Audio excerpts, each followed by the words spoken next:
If you've ever labeled your child as explosive, strong-willed, sensitive, or angry, we have created a course that is here to support you. Our brand new anger course is now available for purchase. It's available right now. You're going to get 35 video lessons between 1 and 4 minutes long that are practical, insightful, useful, and based off of what real parents were asking us for when it comes to angry kids. It's available right now. It's brand new. We cannot wait to support you with this course. Head to the link in the show notes to grab it. Welcome and good morning. Welcome and good morning. What a fine day. Is it? I don't know. Yeah, I think so. It is. Sun shining. What's the smoke level like outside today? It was a little hazy, but... We have to get better at these introductions because I gotta say, I've been listening because I still edit these podcasts. You're bored as shit, aren't you? I'm bored. Like, we just keep starting with the weather. Like, that's well, the literal that's most basic does. thing. We what need else to... we have to follow the news then if we want to... Like, give me something better than, what's the weather today? You know, it's getting dry. People are getting sick of it, aka I'm getting sick of it. You know what? Okay, I have an idea. Okay. What? What? Well, not for this episode, but... Okay. Oh, he's writing it down, everyone. I have an idea. What?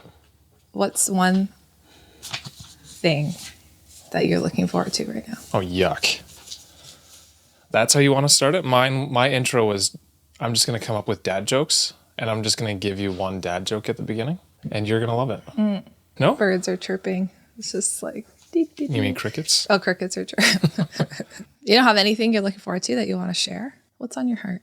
How is your heart? There it is. I think I'm going to quit this podcast soon. That'd be perfect. That'd be perfect. Oh, we're so nice to each other.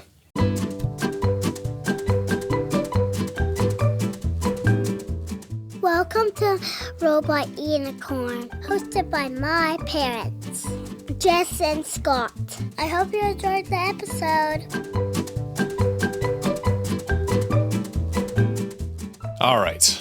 Luckily, we have great listeners who send in emails, very long emails with lots of detail and questions within them. So a listener, Fanny, wrote in asking for discussion on what happens when the needs of a parent and the needs of a child are not necessarily compatible. And she said she appreciates the common reminders about the importance of parental self-care and repairing mistakes, but feels the conversation needs to go deeper. She's interested in the quote-unquote ugly bits, the difficult moments between a parent deciding their needs matter and the child benefiting from a less burnt-out parent. Mm-hmm. She also questions the simplistic presentation of self-care just in general.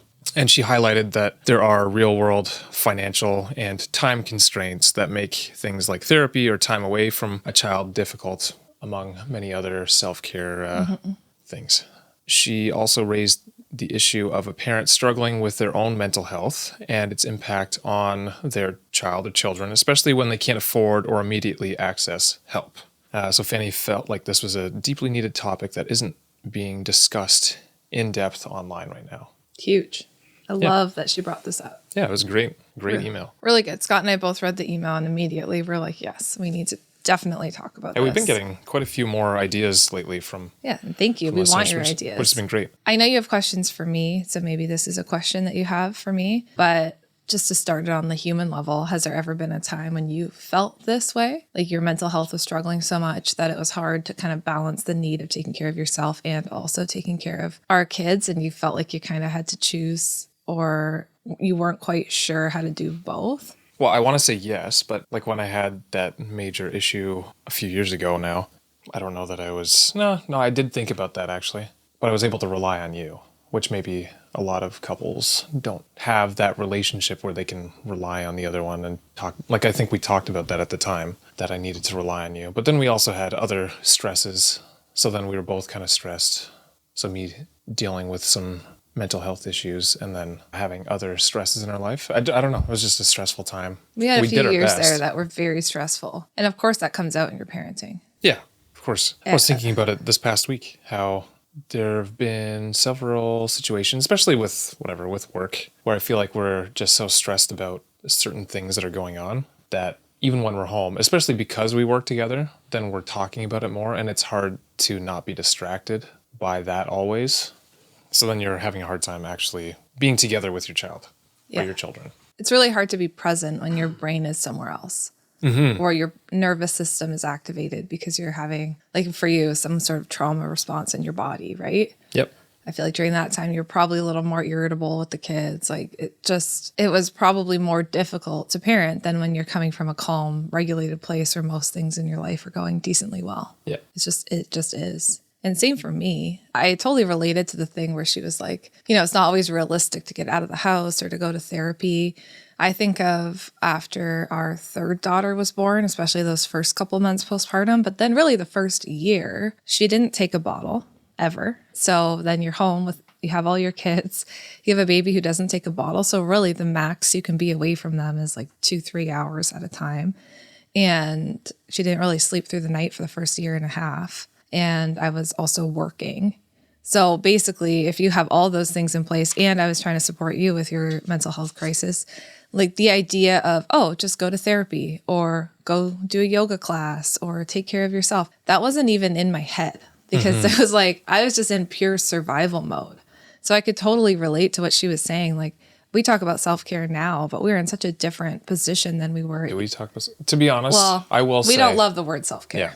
I'm not a huge fan of that word. Yeah, I feel like we'll dive into that. But we do talk about that it's okay to take care of yourself, right? But there have definitely been seasons in our parenting where taking care of yourself was it wasn't even really a thought on our minds because it was basically like, how am I going to make it to tomorrow? Holding all the things that we're doing, juggling all the things that we're doing, and trying not have a panic attack and keel over. I don't know. I feel like we've had those seasons. So I just wanted to acknowledge that from the start. I could really relate to what she was saying. And now we're out of it. And I look back and I'm like, how did we do that for so long? It was really hard. Do you think part of that is just having 3 very young children? Yeah, being close together in age. Like it's just the kind of the reality of you get burnt out. I think being in that season of having those babies back to back and just having the little, like our kids are still little, but they're older now. They're not in diapers. They don't really nap anymore. They all have school or preschool. It's just such a different stage than when we had a toddler who didn't sleep and a baby who didn't sleep and a 5-year-old who needed us for everything. It was just, there's no way around a lot of it, right? And in hindsight, I think that there's things that we could have done differently that would have set us up a little bit better during those times. So hopefully we can talk about that today. But sometimes seasons are just hard, and it is about survival, and it is about what are the tiniest things that I can do to take care of myself instead of seeing self-care as like, I have to go to therapy or I have to go to a yoga class or I have to get out of the house. I think even that pressure to feel like I have to get out and I have to do these things can actually weigh you down too. Like I remember thinking that like my brain would sometimes get stuck, right? Like if I can't get out and do one thing for myself this week, then this week is going to be terrible and I'm not going to feel good and da-da-da-da-da. But sometimes that doesn't help you either if that's not the reality that week. But yeah, I do want to talk about things I think we could have done differently, but we'll get your questions and start there. Well, I kind of wanted to start with how do you handle the moment your need for a break clashes directly with your child's demand for attention? Yeah. Because like we were saying, a few years ago, we definitely had this. Especially, I think we've had it significantly more with our children being younger. Mm-hmm. So, like, I don't know, between the newborn to 5-year-old stage, maybe a little bit older too, I don't know, they're less able to play independently. So you can actually have that break to like, well, even something as simple as making dinner.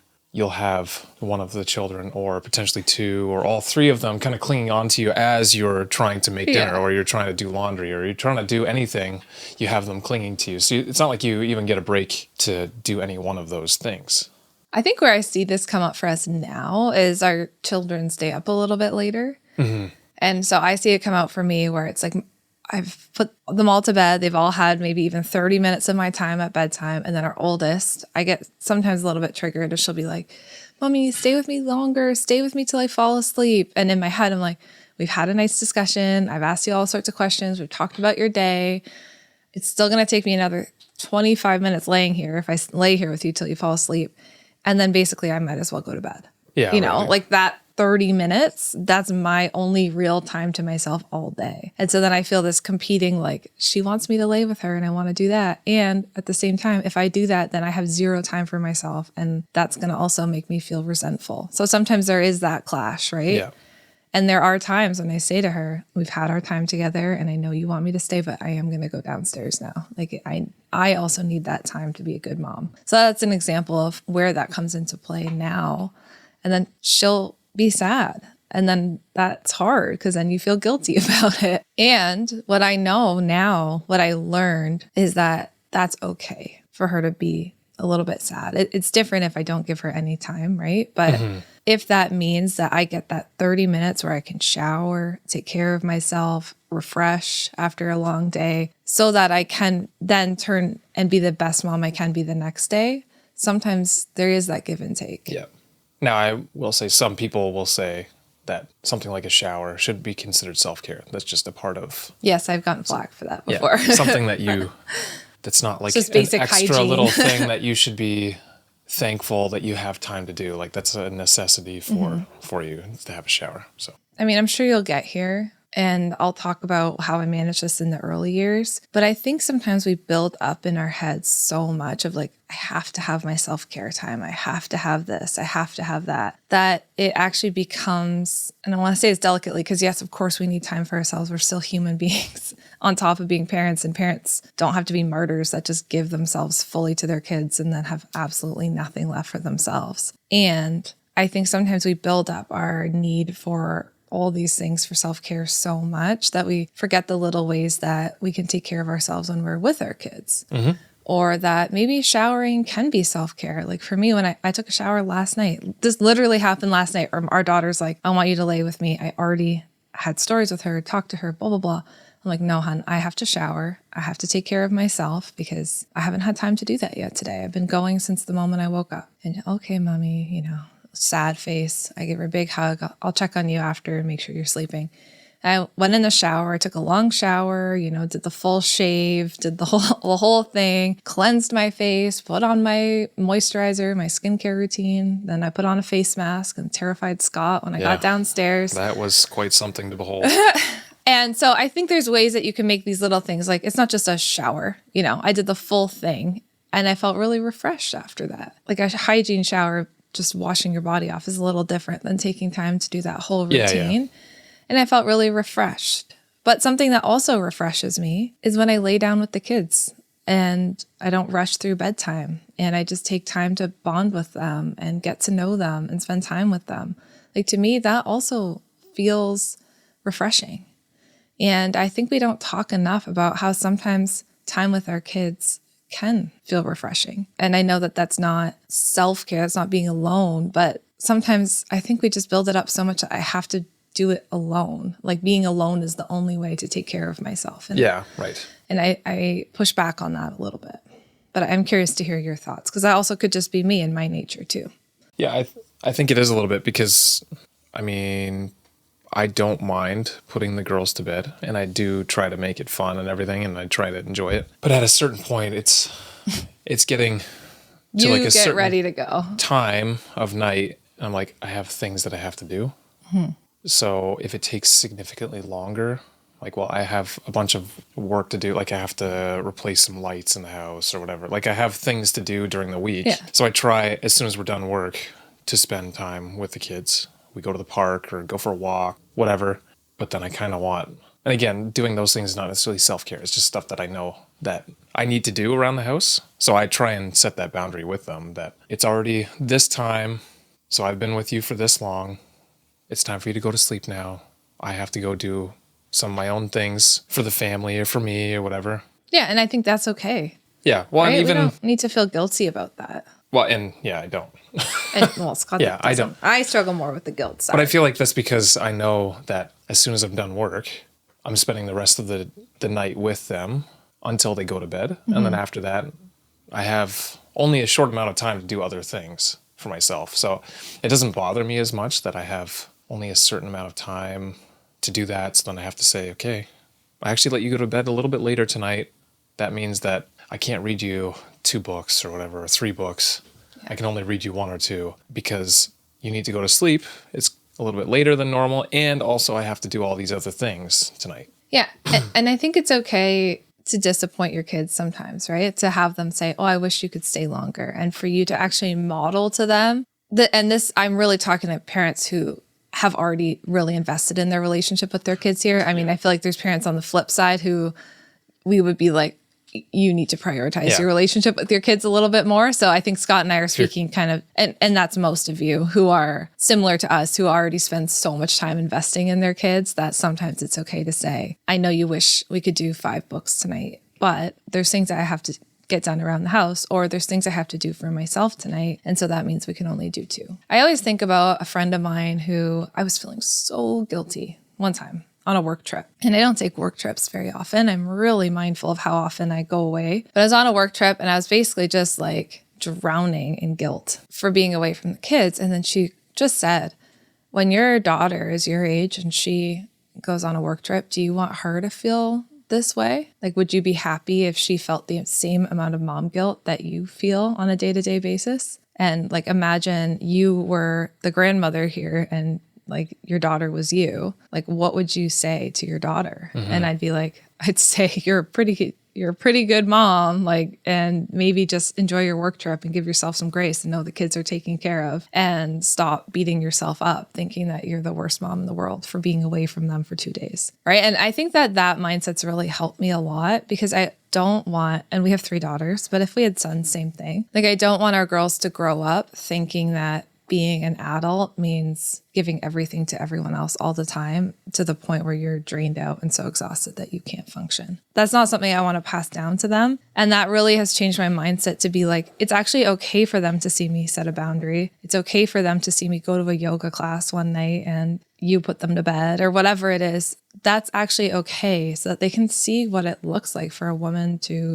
or a man, right? To take care of themselves and to rest and to do things that fuel them and fill them with joy. Like, I want my kids to have that. Now, do you not think, though, that this is, I would say both of us try to be home as much as we possibly can. Yeah. Or we try and do as many activities with the kids as we possibly can. And then we know some others that try and get away from their families as much as they possibly can. Yeah. Yeah, that's why I was trying to clarify who we're talking to here. So yes, I would say that's true for our situation. And that's part of the reason why I stopped doing the work that I did in the past, because I was traveling way too much. And I was thinking that that's not what I would want. Maybe I wasn't thinking that's not what I would want for our kids, but it was more, I want to be more present for the kids. Because at that time, I would go on a trip, come back, and I was almost interrupting the flow of the family. Yeah, the flow of things that were going on at home. Yeah. So I kind of felt like I was a bit of an outsider. They, of course, missed me and loved having me around, but I wasn't a part of any routine. Right? Yeah, versus for you, like, you're going once every couple months or something like that for maybe a week. Yeah, maybe a week.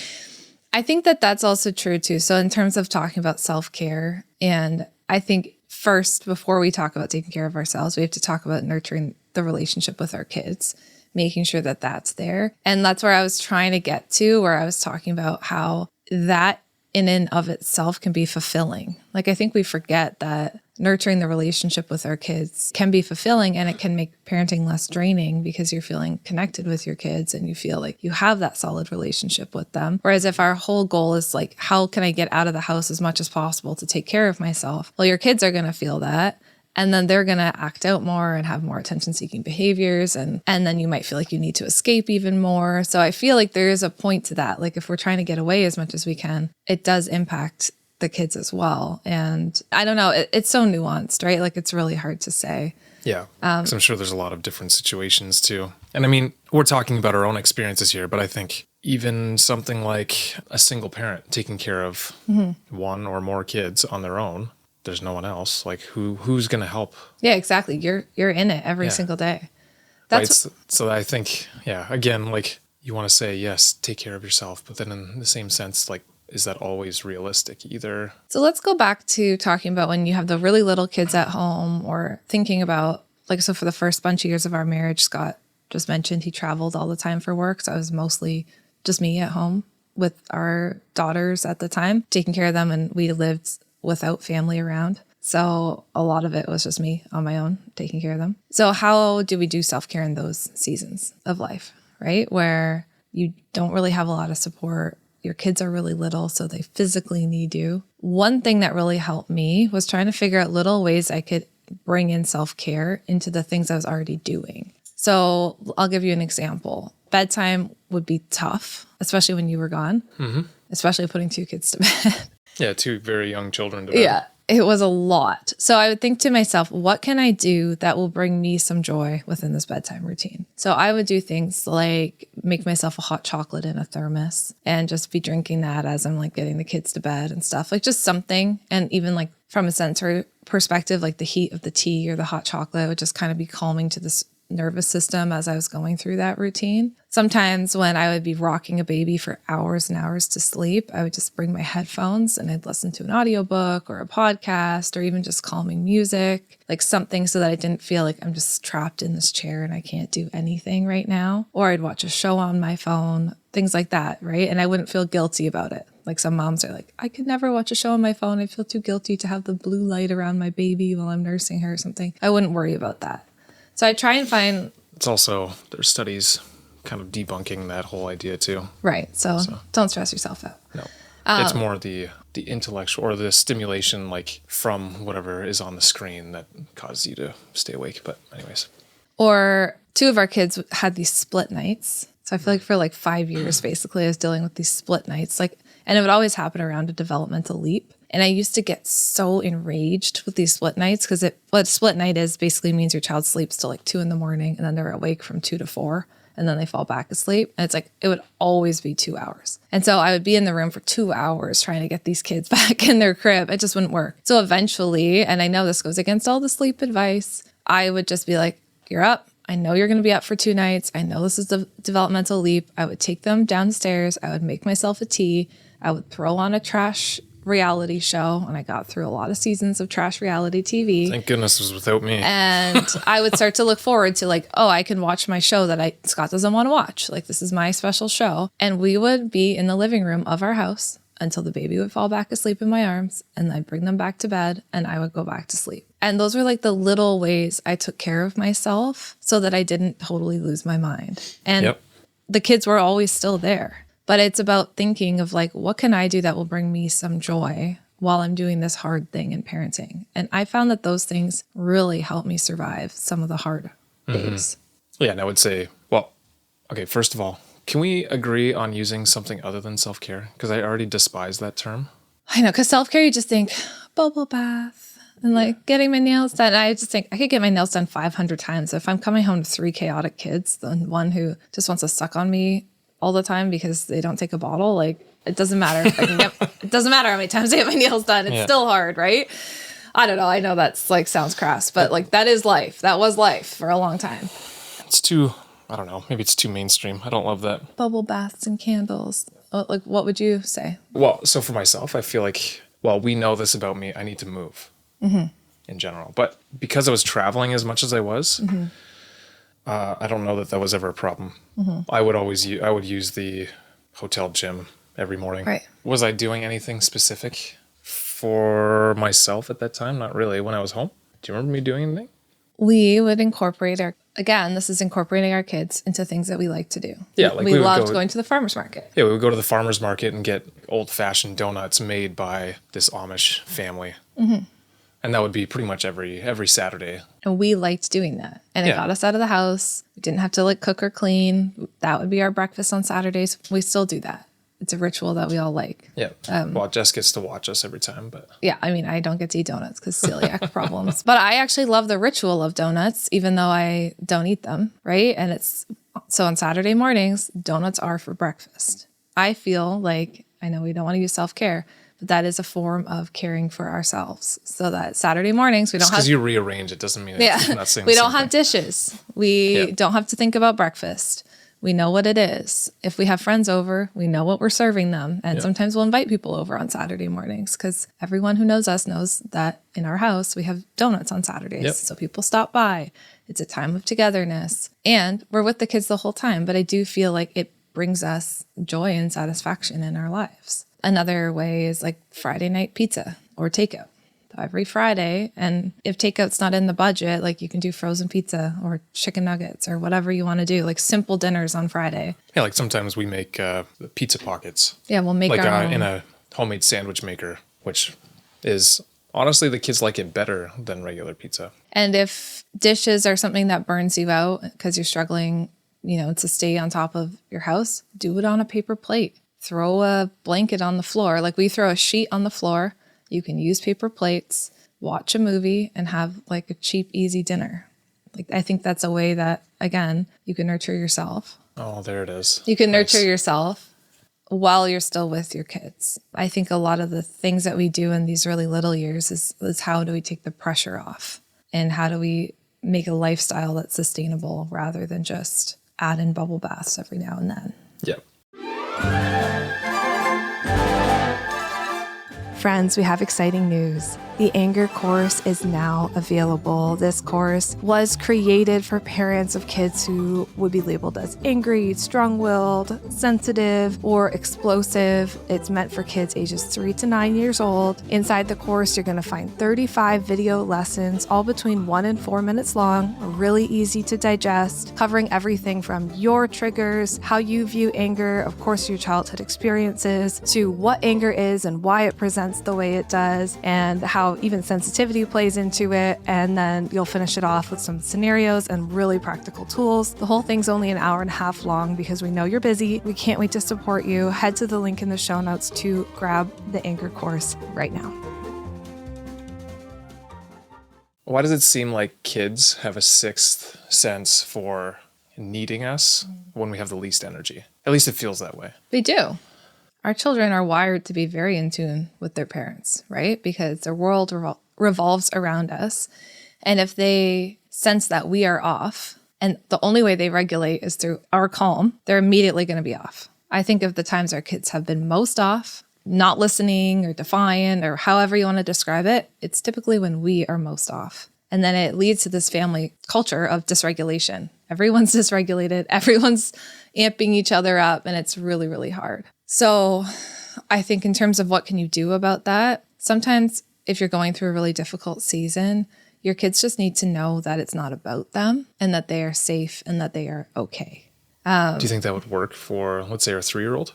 No, probably not. But for older kids, that can actually be helpful. Older kids are very in tune. Yep. And I was just talking to someone the other day who divorced parents, and they were saying how they were getting, or they are divorcing, but there was a lot of fighting in the house. The kids were getting really dysregulated. And I was saying to them, well, the kids need to know that they're safe and that they're okay, right? They see their parents dysregulated and upset. And so they're joining into that chaos because they don't know if they're okay. And they need to know the plan. They need to know what's going on. Otherwise, they are dysregulated because their world revolves around your calm. So like, I think for some kids, it's not telling them everything that's happening, but it's just letting them know it's not about you. You're safe. For our littler ones, I was crying the other night. I was having a really hard day, really stressed out. And our 3-year-old was just beyond herself about it. She hated it. And it was just letting her know, it's okay for mommy to cry sometimes too, just like you cry. Crying is okay. Crying's important. And it's not your responsibility to calm me down. Like she kept trying to calm me down. She kept bringing me stuffies and stuff like that. I'm like, hon, I've got this. Thank you. Thank you for trying to comfort me, but I've It's not got like she's going to this. understand that what you're saying, though, is she? I actually felt like she did. Yeah. Okay. And then I said, why don't we just cuddle on the couch and watch some Bluey? I think that would be perfect. And then we did that. And then I was able to kind of pull myself together a little bit. And then we did the rest of the night and it was fine. Yep.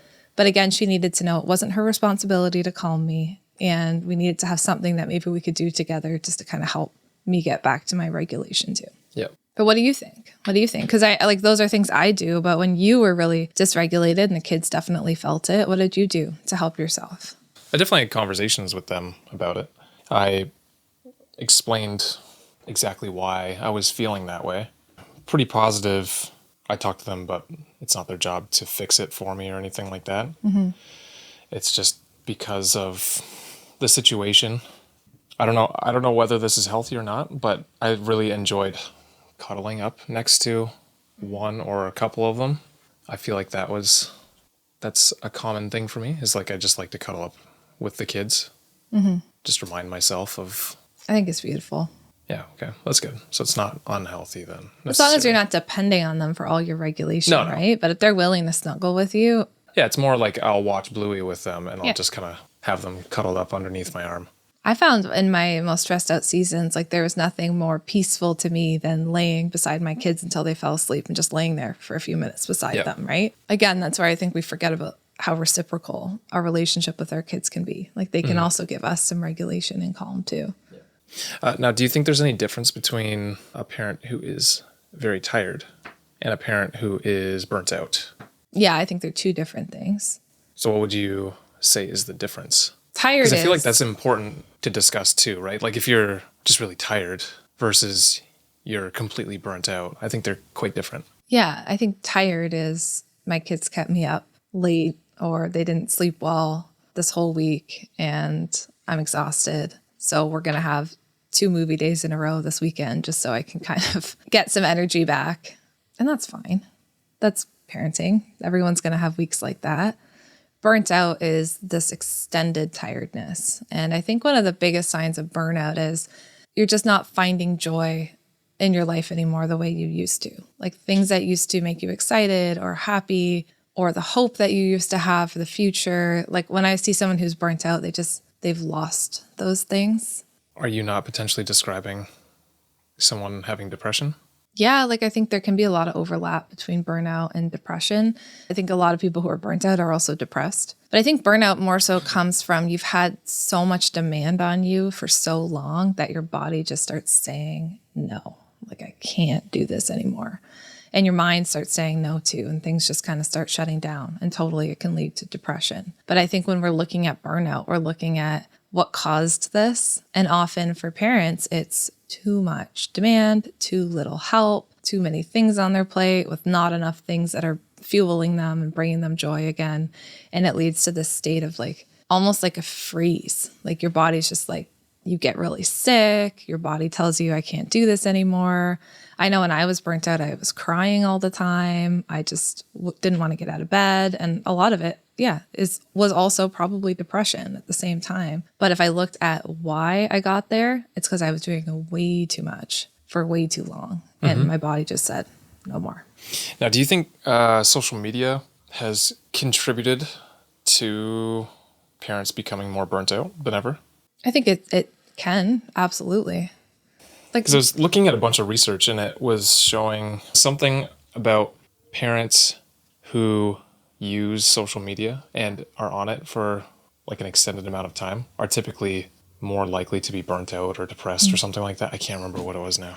it's hard because is it like a chicken or an egg? You know, like, are we on social media more because we're already feeling burnt out and then we're it's that endlessly dopamine. scrolling You're looking for the dopamine? Yeah. Yeah. Well, that, and then you also have, to be honest, I think it's a good idea if you're listening and you follow anyone that is showing that they live the perfect life. Yeah. It's not worth following that. Or I think the opposite of that, if you're following someone who's almost too relatable, like every single thing that they do is just relatable to your life, it's probably made up. Yeah. I talked to my mom about this before because I was talking about like the pressure that social media can put on us. I'll give you one example, a birthday party for a kid. Yeah. Right? Like you see people planning these parties for their kids. And if you love to do it, good for you. I have friends who love to do that and it gives them life. Right? And they plan these beautiful birthday parties for their kids. They have the perfect cake and decorations and blah, blah, blah, 50 people over. That would be the end of me. Like when I do a birthday party, when we do a birthday party for the kids, it's like a grocery store cake, 3 balloons, a handwritten sign saying happy, like I'm being dramatic here, but basically actually not really. Cause this is pretty much what I do. And like 3 friends. We did have streamers friends the last over. couple times. Oh yeah. But I did have help setting those streamers. we I had didn't do that myself. Yeah. But yeah, we had a streamer last time. Yeah, we had streamer and more than 3 balloons. So Yes. So we've amped up the balloon game, but that's it. The party's at our house and there's like a couple friends and that's it. And I said to my mom, I'm like, when you look at this and you think to yourself, I have to do this, right? I have to do this for my kids and I have 3 of them. The amount of time and money and energy that goes into that birthday party, let alone like then you have to attend all these other birthday parties and your house has to be perfect and like all these things. I said, did you feel you had that pressure? And she was like, yeah, I did. Because, yeah, she's like, I actually think like, she's on social media and she follows Nurtured First, but also she sees other things. And she's like, I think parents of your generation, you feel like you're the first ones to have this pressure. She's like, we still had it, maybe not as intense, but in different ways. She's like, I can think of 3 of my friends who would have those birthday parties for their kids. And we would all go to their house and we would know it would be a big to-do. And then it would be time for your guys' birthday. And I wasn't also like that. And I would be like embarrassed almost, or like feel like I had to put on this whole show. And she's like, the pressure was still there. It just maybe wasn't that you saw it every single day, but you felt it because there was still those people in your life that did those things. Yeah, I mean, it's people who are even closer to you then. Right. It's even, and then she said, even your grandma, my grandma, she's like, she had pressure on her to be thin, to look a certain way, to have a certain lifestyle, because there was magazines like, I don't know, like a Good Housekeeping or some magazines like that she would see and she would buy at the grocery store, and she would look through it and think her house needed to look exactly like that, and that she needed to like lose weight or her body needed to look like that. And she's like, even grandma put a ton of pressure on herself to make things look good. And so she's like, you guys maybe have more because it's more readily accessible, but this is not a new problem of people comparing themselves to each other and feeling like they're burning out because of it. And I thought that was actually helpful for me to understand and good to remember that these are not new struggles. And like, it would be really nice as parents, if we could just be like, oh, good for you. Not really my thing, but that's fine. Instead of feeling like we have to keep up with everybody and, outdo each other. We've been doing this way too long, especially as moms. Like, I'm over it.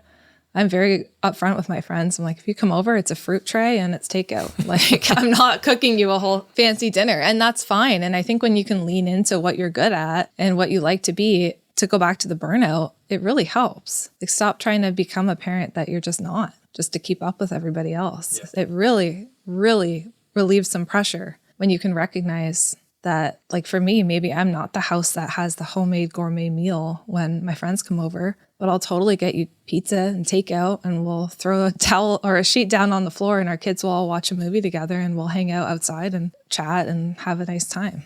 Like, that's okay. I don't know what you think of that, but I feel like a lot of this burnout that we do feel is these pressures that are so unrealistic that we put on ourselves to do things that just maybe aren't within our personality. And then maybe someone like our good friend, she always has the dinner. Mm-hmm. And it's a beautiful time, but she loves to cook and she loves it and it gives her life. So great. She should do that then. Yeah, I feel like this is another one of those situations that needs some nuance. Because, on one hand, you don't want to compare with others. Mm-hmm. You don't want to necessarily feel guilty all the time for how you do things compared to others. But then I think some people will take that, again, too far in the other direction, right? Give me an example. I'm just going to do what I want to do, and I'm going to go on friends' weekends constantly and leave my kids at home, and I'm going to do whatever, all these different things for me because I deserve it. Meanwhile, your kids still need you. Yes. Right? So I think there is kind of a middle ground on that where, yes, make sure that you're taking care of your needs as much as is realistic without forgetting that you still have children that are dependent on you. Yeah. And need that relationship. I don't know if that's worded well, but I just think it could be taken too far in either direction, where it needs to be kind of a middle ground where, yes, of course, every person needs to feel rested and to feel like their needs are being met. But then you also have these children who are completely dependent on you. They need you. And they need you 100%. So then you can't then go so far where you're like constantly away and you're constantly... I think I know what you're saying. Let me see if this makes sense to you. If self-care to you means running away from your kids all the time, like just leaving them as much as possible, then there's some deeper things that you probably need to reflect on. Does that make sense? Yep. Because for me and for Scott and for many of our friends, self-care, again, we don't love that. So nurturing yourself is about... we still have that relationship, and that is always the first priority. We know our kids are dependent on us and they need us for everything. And that doesn't mean that we have to be a martyr that just gives and gives and gives of ourselves to the point where there's absolutely nothing left. And I have been that martyr. I have been that mom who gave and gave and gave to myself until I had nothing left. And then I got so sick that I was basically in bed for a month because I had nothing left to give to myself. And that's not fair to my kids either. No, right. You go too far in the other direction, I think, in general, just for everyone, including our kids. I think that's the case. But I also think there are people that will take that and go too far in the other Totally. direction. So there's two. And both are unhealthy. So giving so much to your kids that you get so sick and burnt out and you literally can't even function, that's not healthy.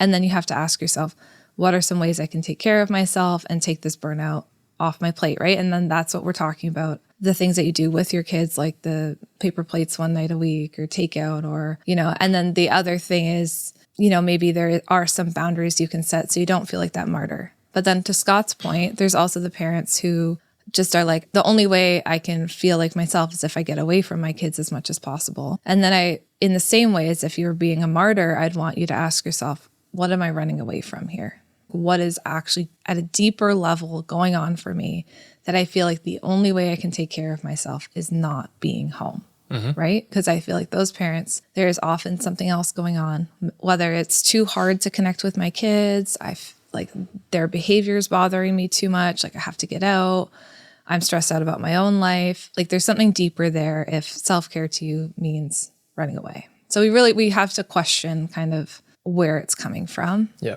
And not let it replace the relationship you have with your kids. Yeah, for sure. I think all parents can probably honestly say that we've messed up and lost our cool. And you've talked about repair before. So what does a real effective apology to a child actually involve? Because let's say, okay, we're tired, we're burnt out. So the reality is we can't nurture ourselves all the time. So then we're tired or burnt out and then we snap at them. Yep. Of course, then you feel guilty again for having done that. Yeah, it's like this cycle now. I feel guilty. So how do you act, like what does a repair actually look like in that situation? I actually answered this on Nurtured First on the Q&A I did last night. Oh.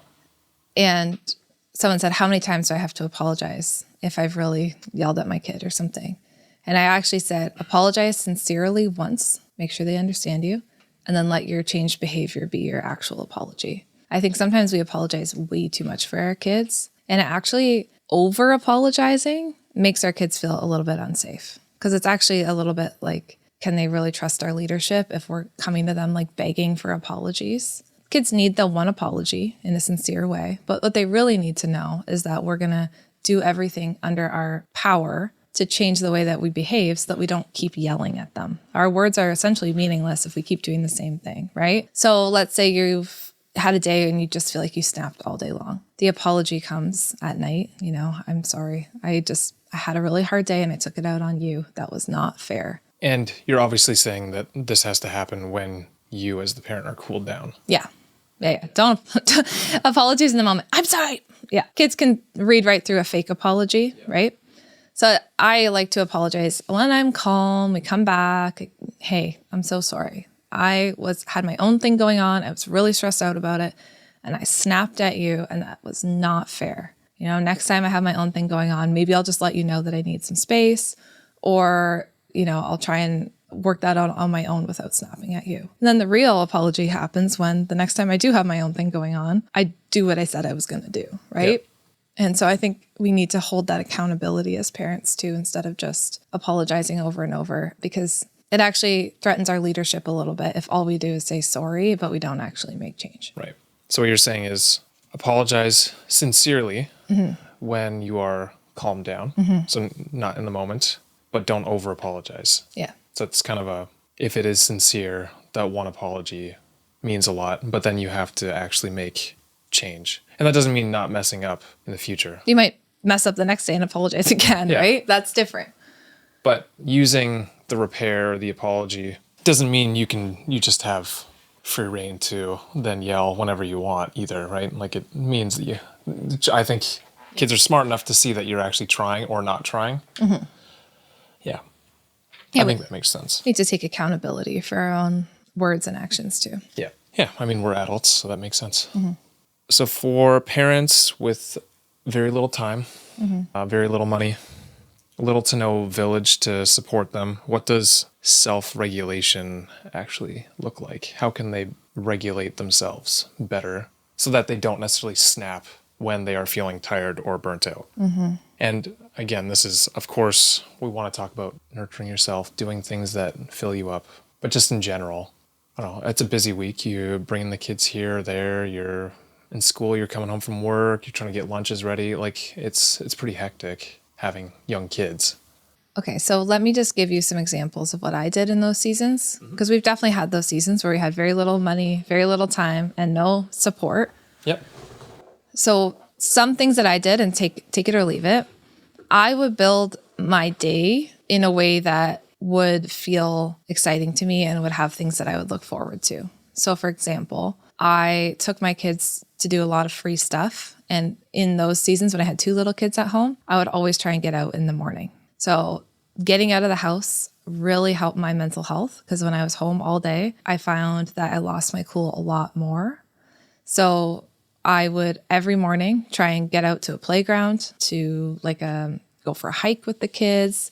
It was always something free. And I would bring a coffee from home in a thermos, pack them whatever snacks I had at home. It's not like we had to go out and buy other snacks or anything like that. Bring their waters, and we would just get out in the morning. And that helped me have one thing to look forward to every day. And I would choose the activity that we were doing. It got us out of the house so that the house wasn't a disaster in the morning, because the mess would really trigger me. And the kids just kind of got to know that routine. Now that's when I was like at home with the kids, right? And then we would get back. I would feed them lunch, something simple. And then it was nap time. And I would make my older daughter have a quiet time. So whether that was watching a movie or being quiet in her room, but she would have to have that quiet time, so that I had at least an hour and a half where no one needed me and I could clean the house. I could do something for myself. That was every day. So one thing that we can do is really take like a helicopter view of the way you're structuring your time and ask yourself, could I structure this in a different way where maybe it would bring me a little bit more joy while I'm still with the kids, right? None of that involved being away from my kids, but it fully changed our routine and our structure to make there's things I looked forward to. Mm-hmm. And we checked out like every playground in our city. Like that's what we would do. We would always go to a different one, and we would go to different hikes, and it just got us out. And that was my saving grace in those hard moments. And then, as I explained before, when I had to do bedtime by myself, it would be like, okay, what book do I want to listen to? I got into listening to comedy podcasts. So I had something funny in my ear. I would always make my tea or my decaf coffee or my hot chocolate to take with me during the bedtime routine. And none of these things costed me extra money.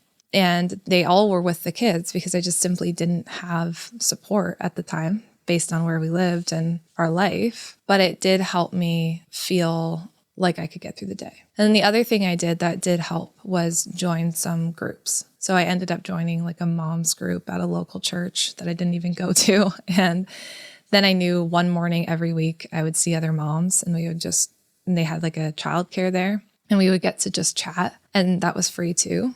And it gave me a chance to meet other people and talk to them and hear their stories, and that would always fill me up. So I think if you don't have a village and you're home with your kids, I would be asking yourself, like, is there any free groups I can join? I think most states But isn't that just one other thing to do? It depends on your personality. Yes, it was something for me to do, but it was very life-giving for me. And I think a lot of moms. It's about finding the right group. Like I joined some other groups and they were kind of draining and not life-giving.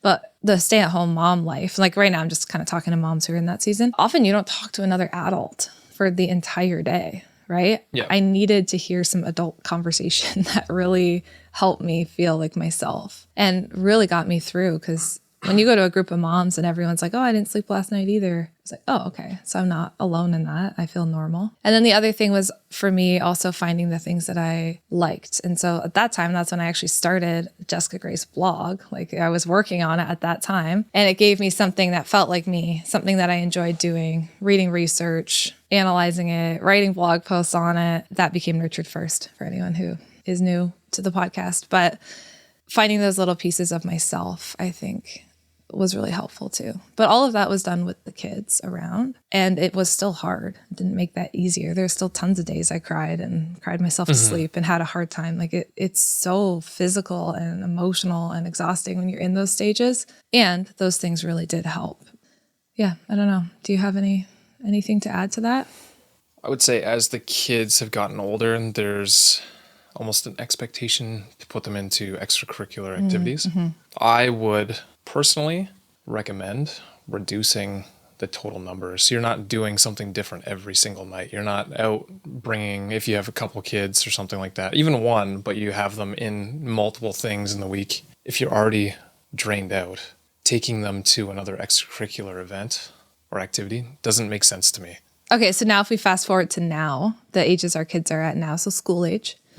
Yeah, that's how we take care of ourselves. So we don't do tons of extracurriculars. Yeah, and our 2 older daughters are in the same extracurricular, and actually our middle daughter goes once a week, our older daughter goes twice a week, but I go with them and actually participate in karate once a week with them too. Yeah. So it's kind of like we've combined it all, and I'm also getting my movement in, and I get to do this fun activity with my daughter, and hopefully as they all grow, they all join and I get to do it with all of them. So again, that's nurturing yourself, but doing it together with your kid, right? Yeah. So it's perfect. So I think we do that, but that's it for extracurriculars. We try and really limit it. We try and have at least one day on the weekend where we're home. Yep. And people will come to our house. Like our house, we are, I feel like definitely the hosting house. We have people over quite often, but we'll have them over for donuts on Saturday morning, or we'll say, hey, we're home on Sunday. You can come to our house. But we do try and be home at least one day on the weekends. I'm very mindful of how many work trips I schedule for myself. And we talked about how it's okay to go and not feel guilty, but also we try not to overschedule being gone. That really helps the whole house stay regulated. You have your things that you do for play, which I think a lot of parents have lost their ability to play. What play looks like, you can tell people what you do for play. I don't know, 3D printing, Nintendo's old, like retro Nintendo stuff. Honestly, I just like building things. Building things. So that's a lot of what I do. Like any project I do for our house, it's usually me designing something first. So I'm modeling it up first, creating drawings for it, and then building it. And it's just something fun that I enjoy doing. Yep. I find that in this season, because the kids are older, making sure that they help us clean up the house so that the house isn't always a disaster. We actually get rid of toys fairly often and make sure even simple things like that so that the house doesn't feel too cluttered. Like I joke, but I love going to the thrift store, dropping stuff off. Just that even simple things like that help. Although you continually have been making the mistake of bringing the girls with you and then I know. And then all of a sudden, something I want this from the thrift store. Yeah. Completely defeats the purpose. Yeah. I joined yoga this year for the first time, and that is definitely a privilege. But again, I want to give people some hope. It's I had years and years of I couldn't leave the house. Yeah, now that the weather is nice too. You'll be biking. I'll be biking, but then we'll also go hiking and everything. We live close to a lot of hiking trails around us, so then we like to do that as a family. And Scott and I are good. And if you have, and I know again this is a privilege, but if you have a partner, see how you can swap off. Scott is very good about on Saturday mornings before donuts, I go to my yoga class, right? And you never make me feel guilty for doing that. And you hang out with the kids on Saturday mornings while I go do that, right? And there will be a time very soon where you start biking. And maybe that means I have to do some extra stuff at the house because you're biking to work or whatever. And I will not guilt you for going biking, right? And I think that there is that really important part of your relationship, if you are in one, where you have to give each other the space to do things for themselves without guilting them or making them feel bad about it. And that nurtures not only them as a human being, but also their ability to show up for your kids and for each other too. Yep.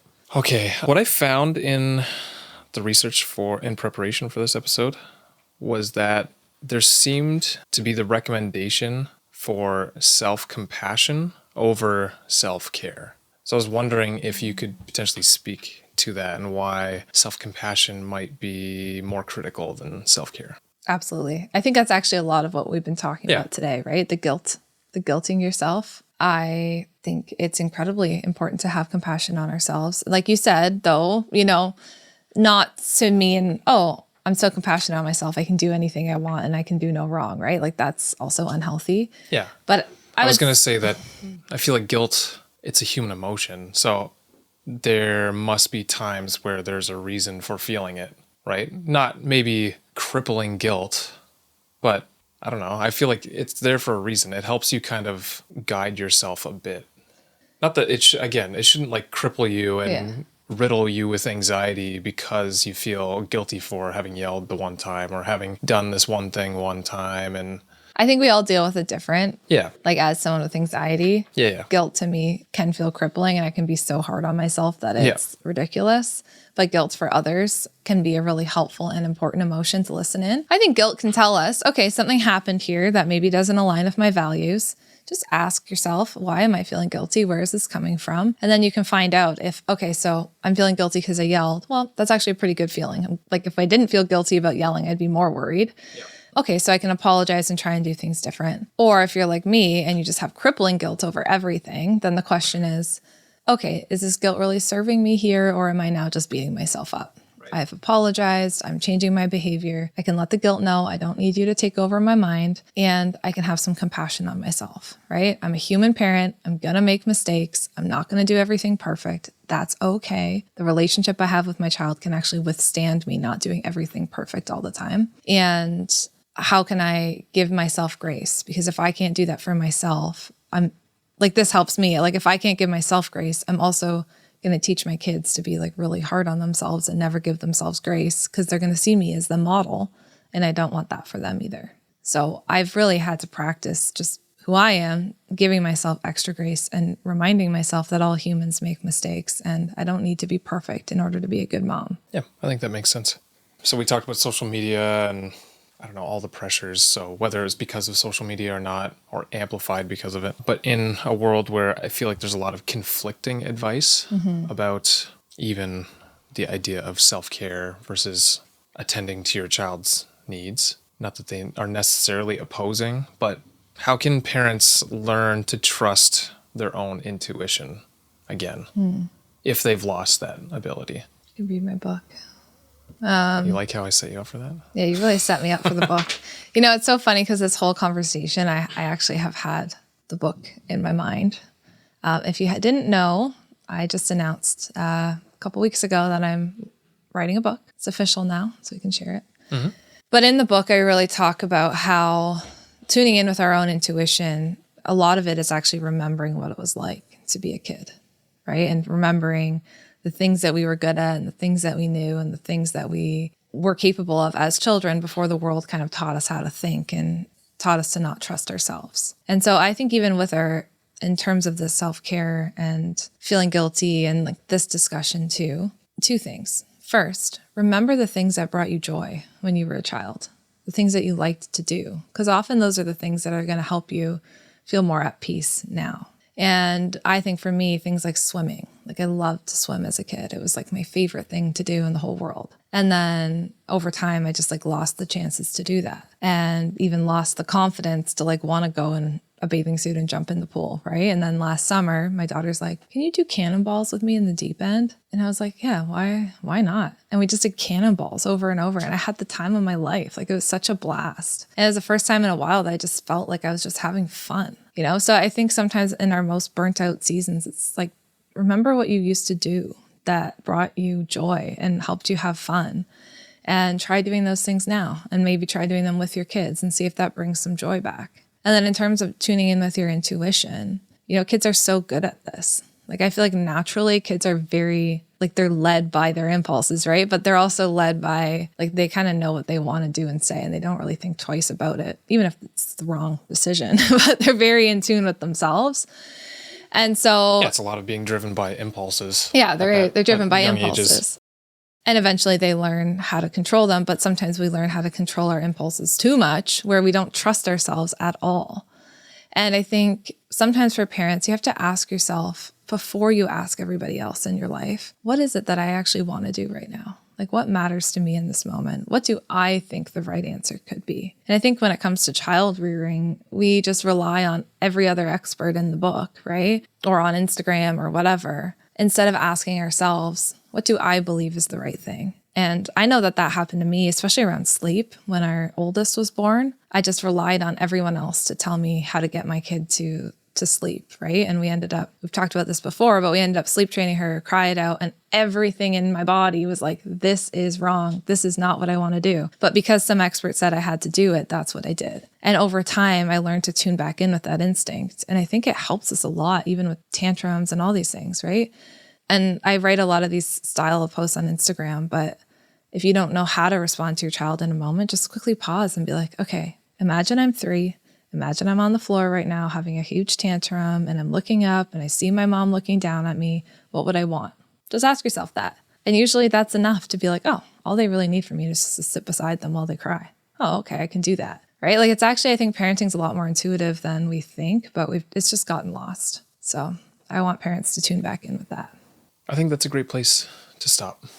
I hope you enjoyed this format. I used a little less research this time. So I don't know. I'm trying to figure out with these episodes how we... I do feel like this topic calls for a bit more personal stories and a bit more just nuance. But I'm so glad that this question was asked and I hope that this helps. Yeah, thank you, Fanny, for sending that in. That was, we appreciate that. And I hope you can give yourself some grace if you are in this situation and know that it usually doesn't last this long forever. It will get easier. If therapy is an option, and you're feeling this way, then that's great. And just one last thing, sorry.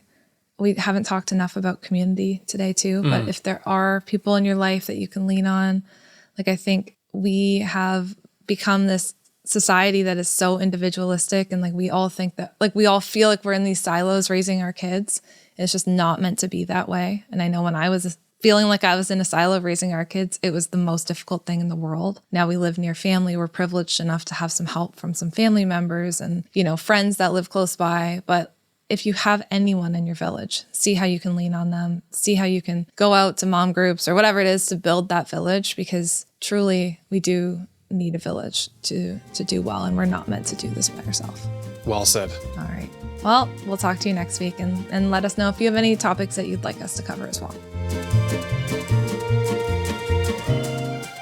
Hey friends, thank you so much for listening to today's episode. We are glad that you are here. If you enjoyed today's episode and found it interesting, we'd really appreciate it if you'd leave a rating and a review. Scott and I actually sit down together and read them all. A 5-star rating helps us share our podcast and get these important messages out there. Thank you so much for listening, and we can't wait to talk to you again next time.